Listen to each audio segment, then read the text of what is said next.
Have you ever sat there thinking, alright, I want to learn a new language, but which one?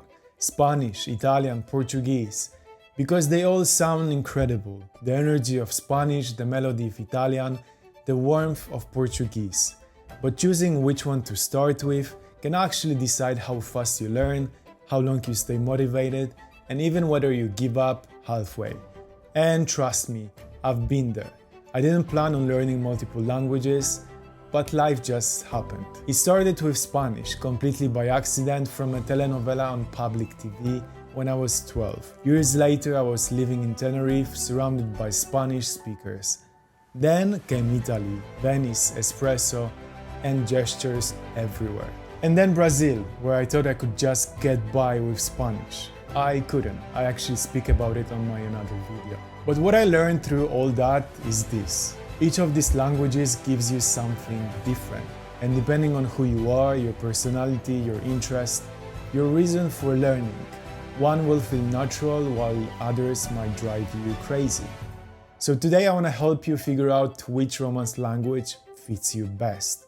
Not from a grammar textbook, but from someone who actually lived through all three. Part 1. My path through the Romance languages. My story with Romance languages started way back when I was about 12 years old. I was watching a telenovela on TV, one of those dramatic ones where everyone is crying or falling in love every 5 minutes. And I just remember being completely hypnotized by the sound of Spanish. I didn't understand a word, but it sounded right. It was like the language that had rhythm, emotion, and energy. Fast forward a few years, I ended up in Canary Islands in Spain doing an internship as a scuba diving instructor.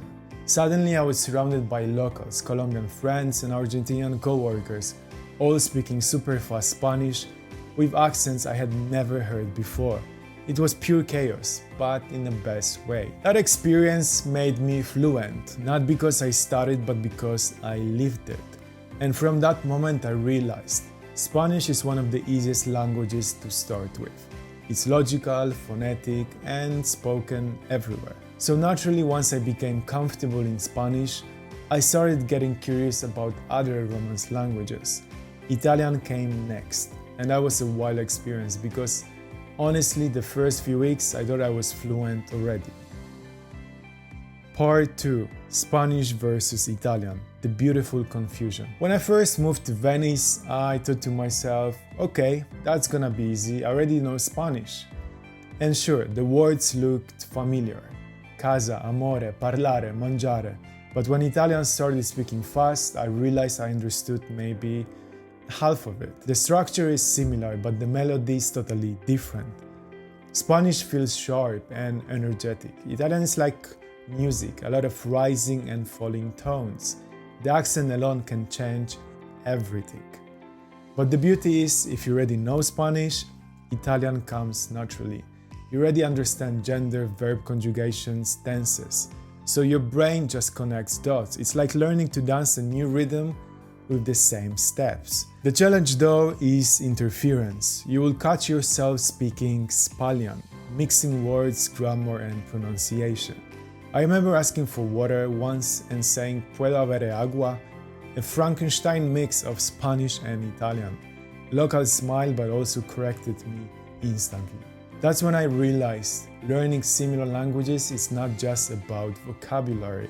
It's about switching identities. You can't sound Italian if you're still thinking in Spanish. Part 3. Portuguese, the unexpected twist. Then came Portuguese, and specifically Brazilian Portuguese. And this one humbled me. Because again on paper it looked familiar. Obrigado, casa, falar, bonito, easy, right? But then I landed in Brazil and people started talking to me, and I froze. The pronunciation, the rhythm, the sounds, it felt like a completely new word. It's soft, melodic, and has a musical quality that's almost impossible not to love. But you can't rely on reading. What's written and what's spoken often sound like two different languages. Here's what surprised me the most. Knowing Spanish helped, but it also tricked me. I would understand the general idea of conversations, but not the details. I would say something in Spanish and locals would either laugh or switch to slow Portuguese to help me. But what made me fall in love with Portuguese was how warm and expressive it is. Brazilians use their whole body when they speak. The language isn't just words, it's music, rhythm, and feeling. And after a few weeks of living with locals, something clicked. I started understanding without translating.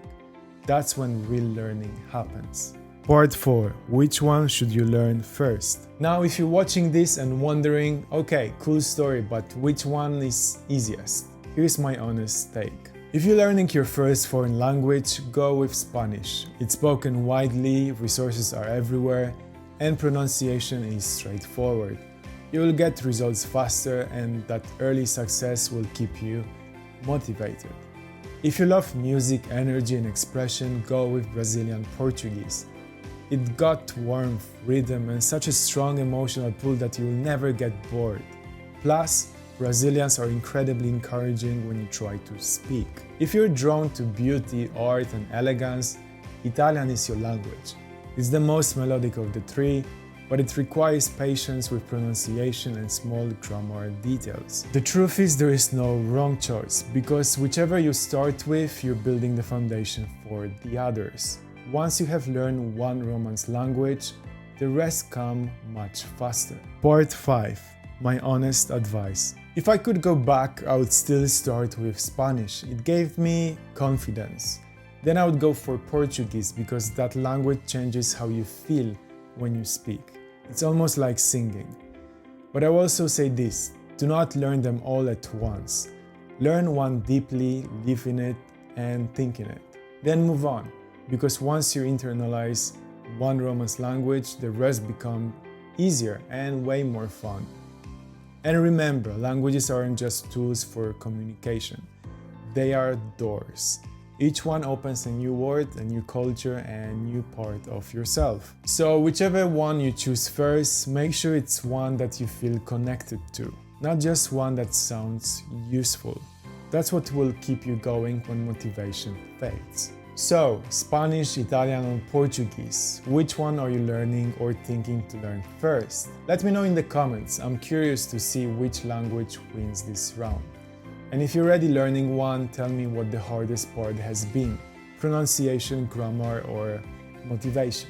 Let's make the comments section a space for sharing and helping each other. Because at the end of the day, we're just trying to connect, one language at a time.